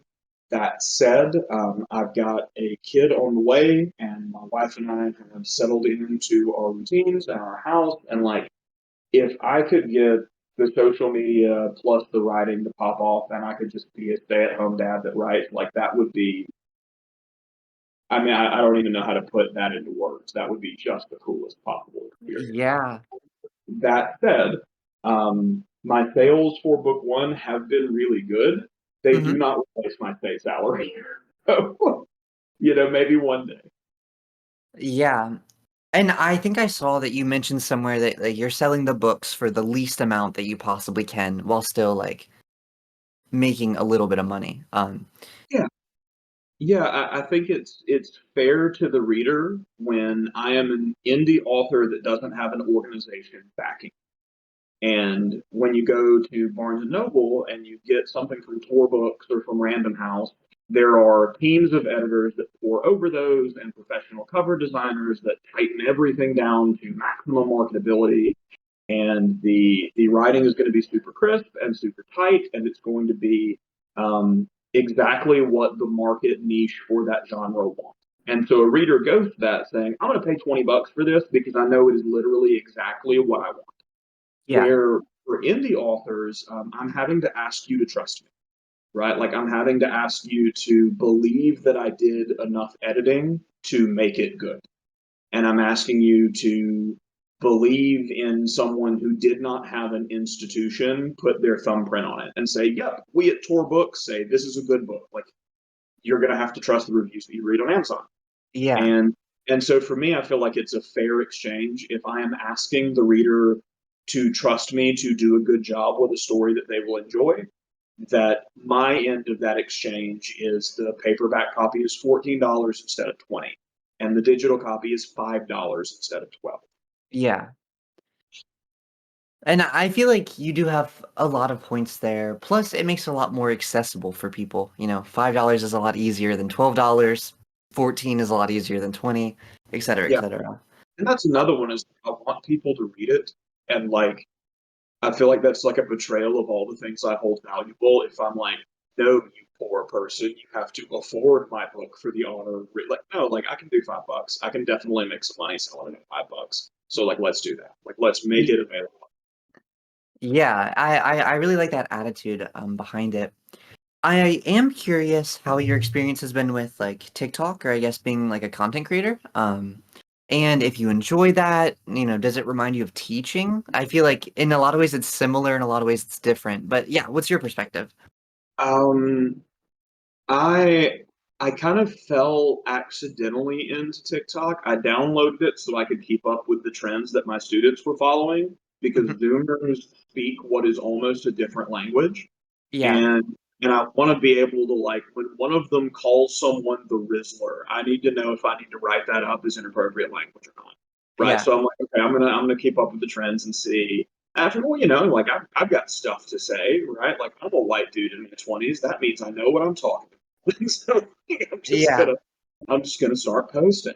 And then totally out of the blue, a couple of the videos blew up and like one of them, I did like a very quick reaction commentary on one of the culture war flashpoints of like some grifter that signed up with the leopards eating faces party and got really surprised that the leopards ate their face.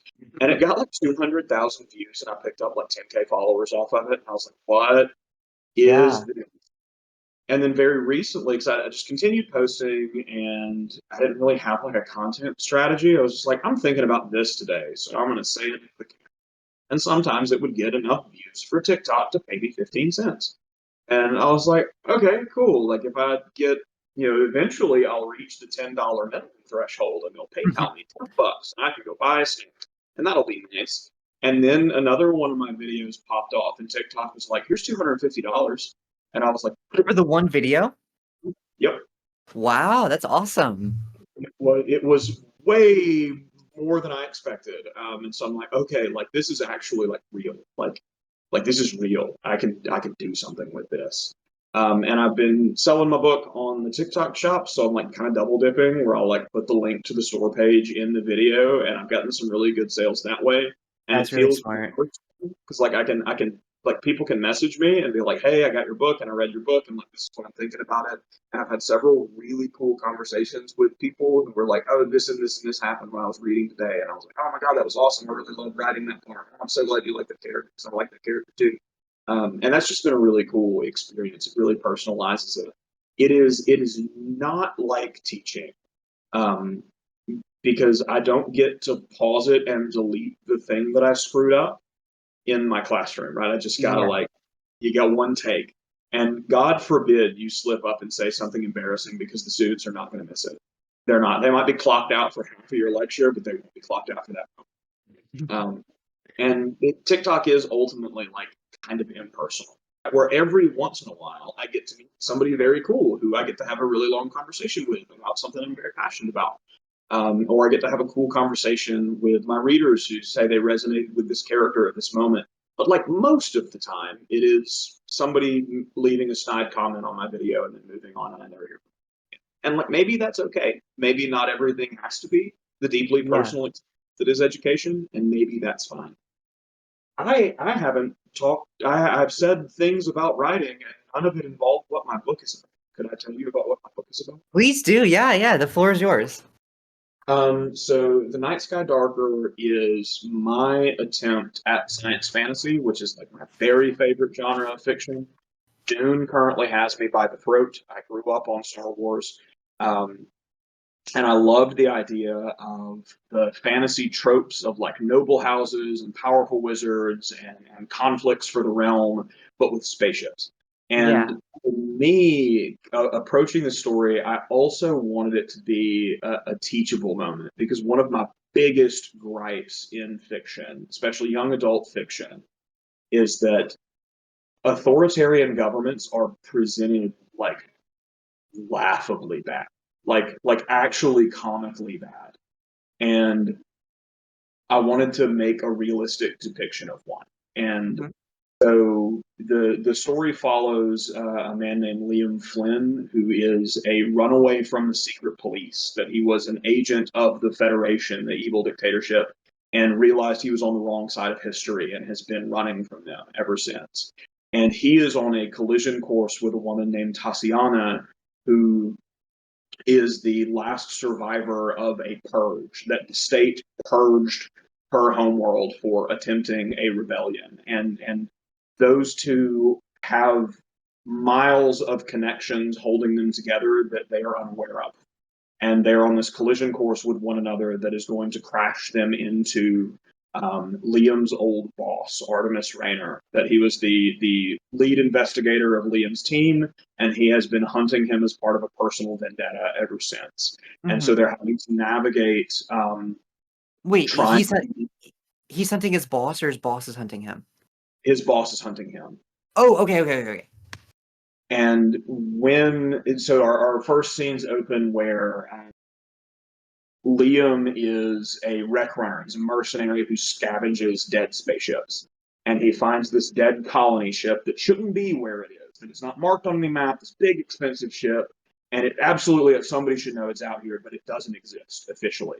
and he starts to unravel this mystery of a group called the Gayatras, who were this old cult of like return to the land type traditionalists, and figures out along the way that these people catapulted the dictator, catapulted the premier into power.